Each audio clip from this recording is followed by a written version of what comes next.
पति राघव राजा राम, पतित पावन सीताराम।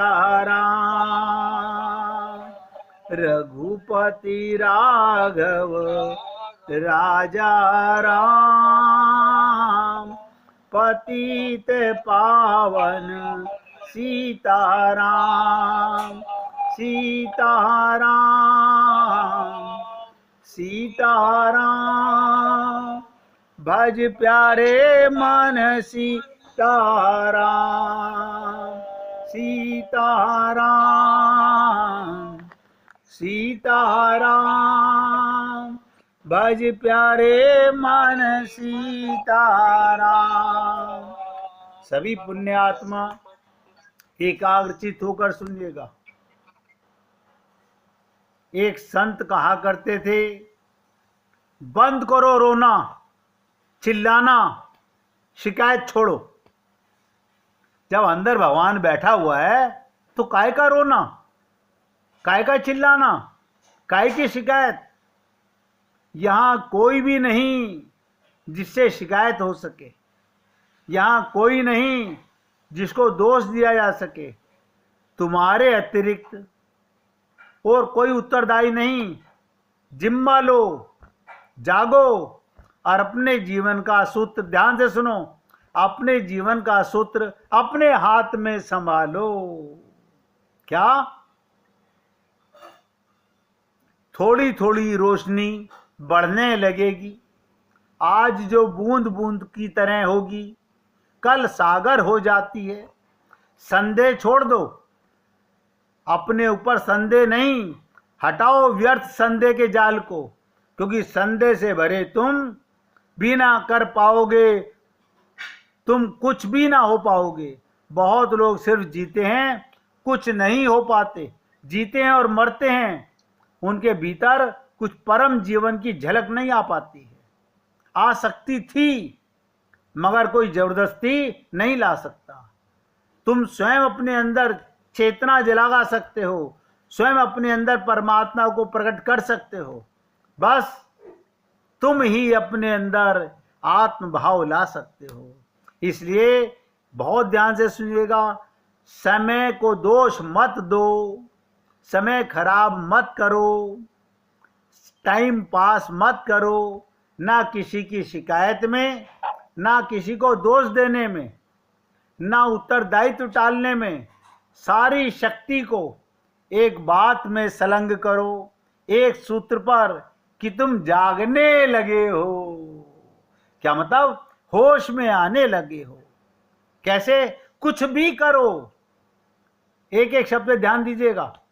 कुछ भी करो, भगवान का बनकर करो, पाप हो ही नहीं सकता। अगर भगवान का होकर के जो करोगे, भगवान के निमित्त करोगे, तो पाप हो नहीं सकता। एक सूत्र पर तुम जागने लगो। क्या? कुछ भी करो। एक बात ध्यान में रखो, जाग कर करेंगे, 1000 बार हारोगे, कोई फिक्र नहीं। जैसे बाई जी ने कहा कि क्रोध आता है, मन में काम क्रोध लोभ सब आता है। देखो मैंने क्या कहा, एक बात ध्यान रखो, जाग कर करेंगे, 1000 बार हारोगे, 1000 बार मन भटकेगा, 1000 बार क्रोध आएगा, 1000 बार काम आएगा, 1000 बार लोभ आएगा, कोई फिक्र नहीं। 1001वीं बार जीत पाओगे। 1000 बार गिर के एक बार नहीं गिरे, चट्टान भी टूट सकती है। और ये चट्टान तो केवल हमारी आदतों की है। इसलिए हे पुण्य आत्माओं, बार बार सोचो, ये मौका भगवान ने आप हम लोगों को पूर्ण जागृति के लिए दिया है। इसलिए निराश होने की आवश्यकता नहीं। कहते ना, हारिए ना हिम्मत, विसारिए ना राम। आपका प्रीतम परमात्मा 24 घंटे अंदर आपके है। हम 1000 बार गिरेंगे, 1000 में से एक बार भी जाग गए तो इसका मतलब अब तुमको राह मिल गई है। तो कल की चर्चा ध्यान से सुनिएगा। जब भगवान शंकर को विष दिया गया और उन्होंने मुख में रखा तो राम कहा, तो लोगों ने कहा अरे विष को भी राम के साथ जोड़ रहे हो। तो शंकर जी ने कहा भाई विष के साथ राम का जोड़ देने से विश्राम बन जाता है। सबसे बढ़िया बात, यानी बुराई के साथ दुख के साथ राम को जोड़कर उन्होंने उसे बना लिया अखिल लोकदायक विश्रामा। कहते ना, जो आनंद सिंधु सुख राशि सी करते त्रिलोक सुपासी, सो सुख धाम राम हस नामा अखिल लोकदायक विश्रामा। क्या मतलब? जो समस्त लोग सारी सृष्टि के प्राणियों को विश्राम देने वाला है। एक शब्द ध्यान दीजिएगा, परमात्मा हर जीव को आनंद देने वाला है। भगवान शंकर का अभिप्राय क्या? विष में राम को मिला दीजिए। कितना भी कष्ट जीवन में आए, भगवान का मान करके धारण करेंगे तो उसमें भी राम शामिल हो जाते हैं। लेकिन दुर्भाग्य की बात, ऐसे भी अभागे लोग हैं जो विश्राम से राम को निकाल देते हैं और विश्राम को भी अपने जीवन में विष बना लेते हैं। क्या करे, इंसान की फितरत है। ऐसे लोगों के जीवन में विष को छोड़कर, दुख और मृत्यु को छोड़कर और कुछ भी शेष नहीं रह जाता। इसका एक पक्ष और है, रामायण में इस ओर भी संकेत किया गया। भगवान शंकर त्रिभुवन गुरु हैं। देखिएगा, तीनों लोकों के गुरु हैं भगवान शंकर। वैद्य भी हैं, वे विष को भी अमृत बना देते हैं। पर विडंबना ये, योग्य वैद्य प्राप्त होने मात्र से क्या रोगी स्वस्थ हो जाता है? हमें कितने भी स्पेशलिस्ट डॉक्टर मिल जाएं, हमारा काम बन जाएगा? जब तक हम उस पर विश्वास नहीं करेंगे, हम उसके दवा का पान नहीं करेंगे। भगवान शंकर के समान महान वैद्य के प्रयास करने पर भी कुछ ऐसे रोग, ध्यान से सुनो, जो स्वस्थ नहीं हुए। रोगों के संदर्भ में भी कहा गया, एक अच्छा वैद्य मिलना भी बहुत बड़ी बात, एक बहुत बड़ी उपलब्धि है। लेकिन जिस समय प्रभु को विलाप करते देखकर, ध्यान से सुनिएगा, यानी शंकर जैसा वैद्य गुरु कितनी बड़ी लीला की दिखाई। जिस समय भगवान को विलाप करते हुए भगवान शंकर ने उन्हें जय सच्चिदानंद दूर से नमस्कार किया, तो उन्हें देखकर सती के हृदय में उनकी पुत्री, उनकी पत्नी दक्ष प्रजापति की पुत्री के हृदय में संशय हो गया। कारण क्या था? उन्हें अपनी पति से ज्यादा अपने पिता के संस्कार मिले थे। पति के संस्कार से ज्यादा पिता के संस्कार, क्योंकि दक्ष प्रजापति बुद्धि के देवता कहलाते थे। इसलिए उनकी बुद्धि में संशय हो गया। और आपको एक बात इसीलिए साथ साथ बताता चलता हूं, हम लोगों को भी सत्संग सुनते हुए कई बार बुद्धि मानने को तैयार नहीं होती है। जैसे सती ने बुद्धि लगाई, भगवान शंकर ने उसको त्याग दिया, इसी प्रकार हम लोग अपनी बुद्धि लगाकर ये बहुत बड़ी हानि अपनी कर लेते हैं। तो कहने का मतलब, बड़े वैद्य का मिलना इतना आसान नहीं होता। तो कुछ लोग ऐसे अपनी बुद्धि लगाते हैं। और इसीलिए मैंने कहा, भगवान शंकर ने तो राम को देखा और दूर से देखा कि प्रभु लीला कर रहे हैं, और उन्होंने दूर से नमस्कार किया, जय सच्चिदानंद। उन्हें देखकर सती के हृदय में संशय हो गया। भगवान शंकर सती का संशय दूर करने की चेष्टा करते हैं। हर वैद्य का काम है रोगों को मिटाए, हर गुरु का काम है अपने संबंध में आने वाले शिष्य के मन के विकार दूर करे। लेकिन ध्यान दीजिएगा, भगवान शंकर भी चाहते थे, पर बड़े आश्चर्य की बात, भगवान शंकर जैसे गुरु और वैद्य प्रयत्न करने पर भी जब सती का संशय दूर नहीं हुआ तो भगवान श्री राम ने शंकर जी से पूछा। ध्यान दीजिएगा, एक बार जब भगवान शंकर की राम जी की भेंट हुई तो उन्होंने पूछा राम जी ने कि जब सती को भ्रम हो गया तो आपने क्या किया।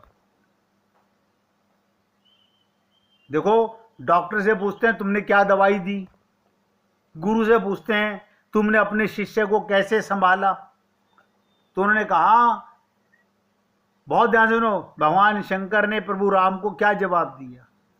बोले, मेरे भ्रम को दूर करने के लिए ही आपने सती के हृदय से संशय उत्पन्न किया था। मेरे भ्रम को दूर करने के लिए ही भगवान राम से क्या कहा कि आप ही सबकी बुद्धि में ऐसा डाल देते हो। केकई की बुद्धि में भी आपने डाला था, मंत्रा की बुद्धि में भी आपने डाला था, और मेरे भ्रम को कि मैं अपने आप को ये ना समझूं कि मैं सबसे बड़ा वैद्य और मैं सबसे बड़ा गुरु हूं। बताइए, शंकर भगवान राम जी से बात कहते हैं। आपने सती के हृदय में संशय उत्पन्न किया, आपका भ्रम क्या था। बोले, महाराज मैंने जब अगस्त मुनि से कथा सुनी, देखिएगा शंकर भगवान ने अपना भी दोष प्रकट किया। भगवान शंकर कहते हैं, जिस समय अगस्त मुनि के आश्रम में, मैं अगस्त मुनि के आश्रम में और कथा सुन रहा था तो मेरे मन में आया कि चलकर आपके दर्शन करूं, लेकिन मेरी बुद्धि ने तुरंत कहा कि अगर मैं दर्शन करने जाऊंगा तो भगवान का सारा नाटक, भगवान की लीला समाप्त हो जाएगी।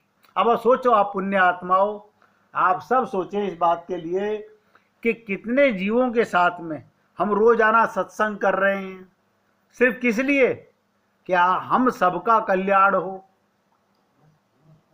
हम सबका कल्याण हो। लेकिन ये कल्याण होगा कैसे।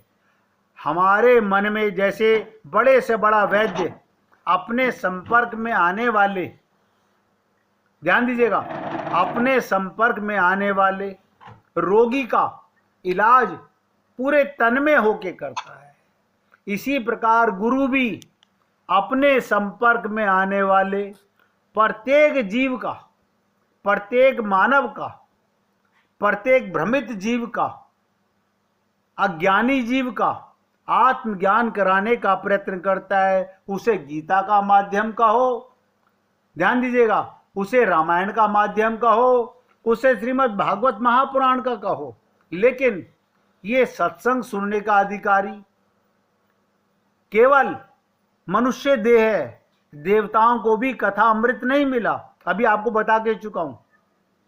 अब देखिएगा, मैंने आपको बताया कि जो हम रोजाना भगवान की लीलाएं आपके सामने सुनाते हैं, संत महात्माओं की लीलाएं सुनाते हैं, उनके अंदर एक छुपा हुआ गूढ़ तत्व होता है, हम उस तत्व को नहीं पकड़ पाते। जैसे सती, भगवान शंकर की पत्नी, जब उसने देखा कि मेरे पति तो भगवान राम को नमस्कार कर रहे हैं, लेकिन वो दक्ष प्रजापति की पुत्री थी, बुद्धि के देवता थे, उनकी बुद्धि लग गई, वो संस्कार उनके अंदर आ गए और उन्होंने अपने पति की बात को नहीं माना। जबकि शंकर भगवान सबसे बड़े वैद्य हैं और सबसे तीनों लोकों के गुरु हैं।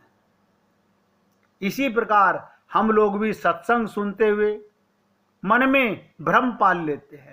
ऐसे कोई डॉक्टर या वैद्य हमारा इलाज कर रहा हो तो हमारे मन में बार बार ये प्रश्न आ जाते हैं।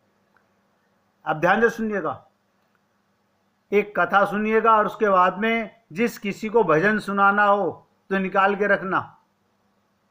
एक दिन महात्मा बुद्ध को एक वैश्या ने आकर सुबह निमंत्रण दिया भोजन का। उसके ही पीछे रथ पर सवार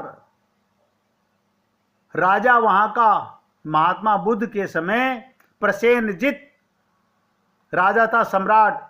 वो भी पीछे पीछे रथ पर आकर कहता है मेरे घर पधारिएगा। यानी पहले वैश्या ने निमंत्रण दिया और उसके बाद राजा ने निमंत्रण दिया। पर बुद्ध ने कहा निमंत्रण तो मुझे आपके पहले मिल गया है। मुझे वैश्या ने निमंत्रण दिया, पर प्रसेनजित राजा ने कहा अगर इसकी खबर भी लोगों को हो जाएगी, आप आम्रपाली वैश्या के घर भोजन करने गए, महा अनर्थ हो जाएगा, प्रतिष्ठा धूल में मिल जाएगी।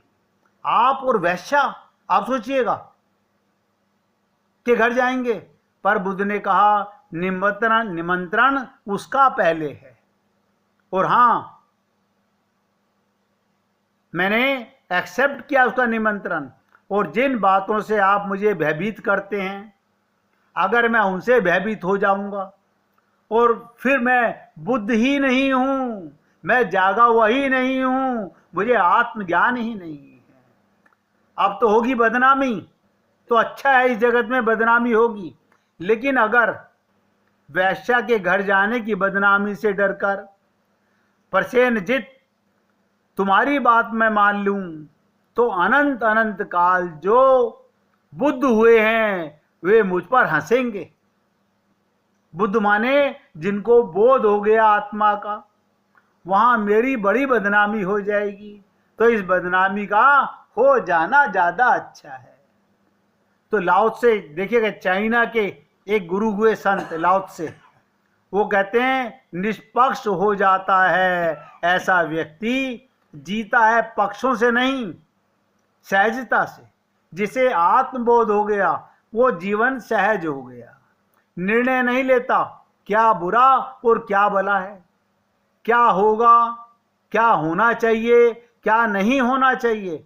थोड़ी कठिनाई लगेगी, क्योंकि जिनकी नैतिक बुद्धि है और जो सोचते हैं जीवन की जो ऊंची से ऊंची बातें हैं, वो नीति, उनको बहुत कठिनाई होगी। जो जिनका मन संसार में भी भटक रहा है और भगवान को पाना भी चाहते हैं, नीति ऊंची से ऊंची बात उनके लिए, जिनके जीवन अनैतिक हैं, जिनका जीवन नैतिक नहीं है, ऐसे औषधि उनके काम है जो बीमार हैं। लेकिन भूलकर स्वस्थ लोगों के लिए औषधि मत पिलाने लगो। तो कहते हैं महात्मा बुद्ध ने कहा हे राजन, मैं आपको नमस्कार करता हूं, क्योंकि मेरे को पहले निमंत्रण वैश्या के घर से मिला है, और अगर मैं वैश्या के घर जाने में और तुम्हारे यहाँ जाने में अंतर महसूस करूं, तो मैं महात्मा बुद्ध या बोध नहीं हूं।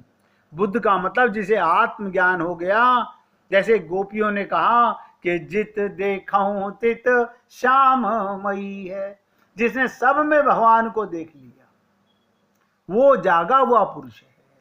मैं रोज आप पुण्य आत्माओं से निवेदन करता हूं कि हे पुण्य आत्माओं, होश में आओ, जागो। आपको लगता होगा कि हम जाग के सत्संग सुनते हैं ना।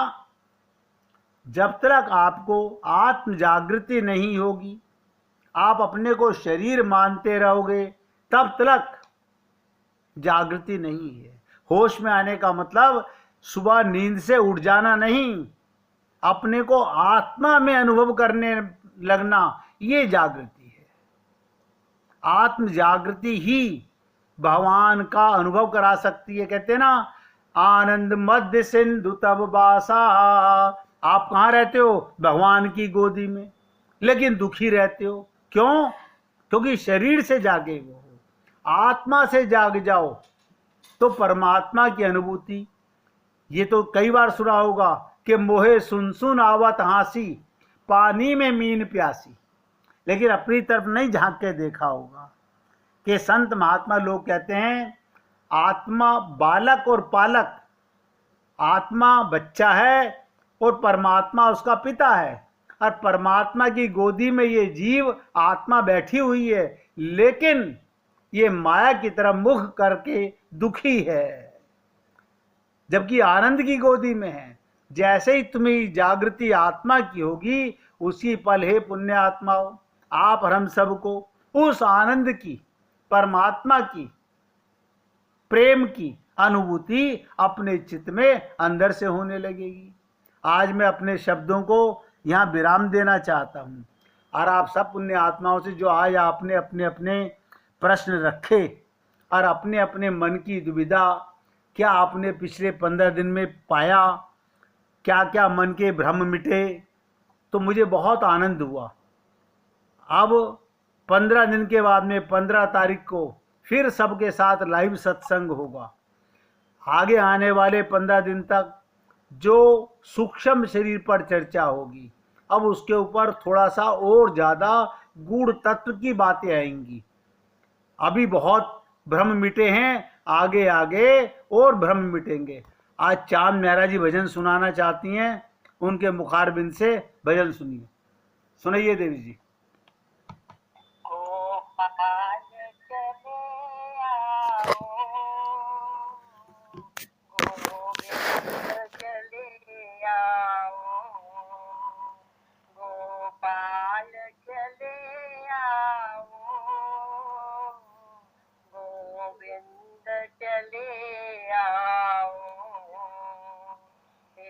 मुरलीधर माधव आनंद चले आओ, मुरलीधर आनंद चले गोपाल चले आओ,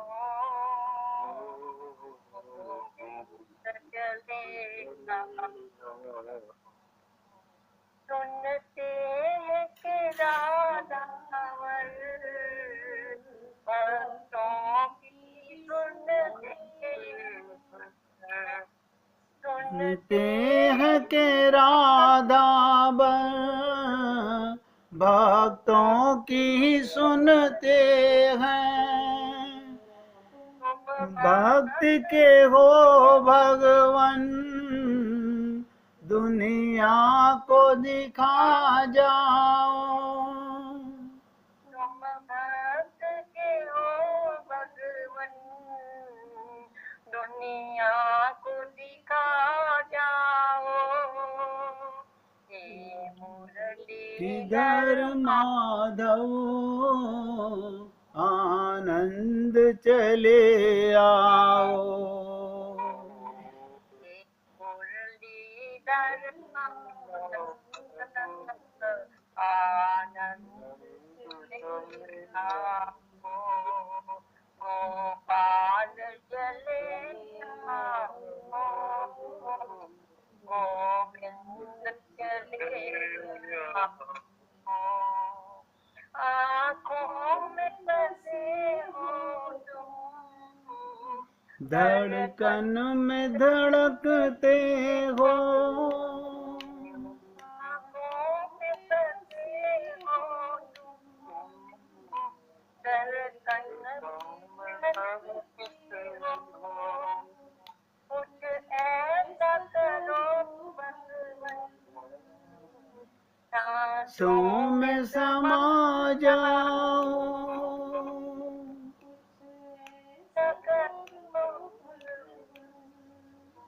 सांसों में समा जाओ, माधव आनंद चले आओ, मुरलीधर आनंद चले आओ, गोपाल चले आओ, गोविंद चले आओ।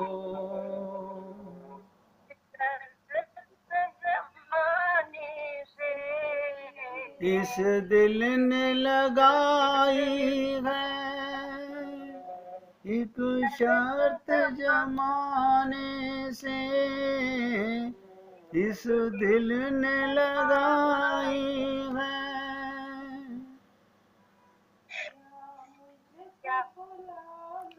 तुम या खुद ही चले आओ, मुझको बुला लो तुम, या खुद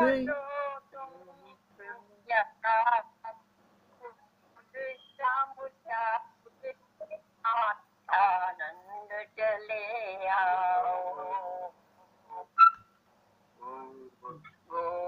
हाल चले आओ, गोविंद चले आओ।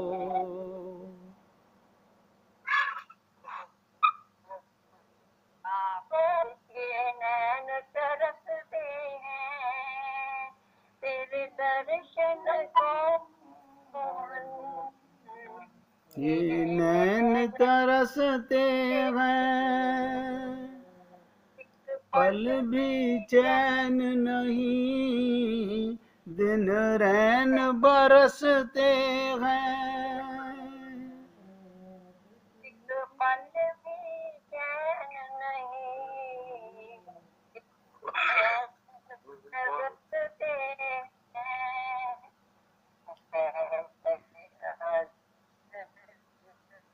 मेरी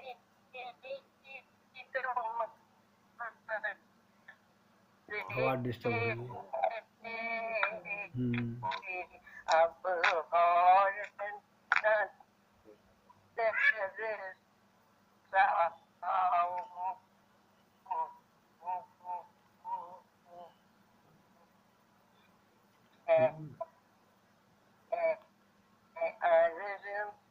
तुम अब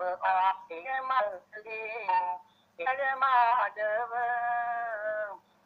आनंद चले आओ, आनंद चले आओ, सानंद चले आओ, आनंद चले आओ, सानंद चले आओ, हे मुरलीधर माधव आनंद चले आओ, मुरलीधर माधव आनंद चले आओ।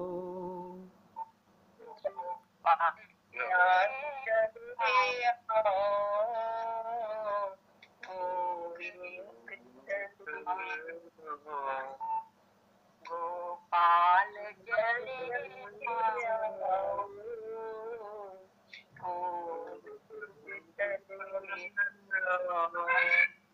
बोलिए वृंदावन बिहारी लाल की जय जय श्री राधे, जय जय श्री राधे। बोलिए लाल जी का मंगल हो, सभी भक्तों का मंगल हो। सबको राधे राधे भैया, सबको राधे राधे भाई, सबको राधे राधे।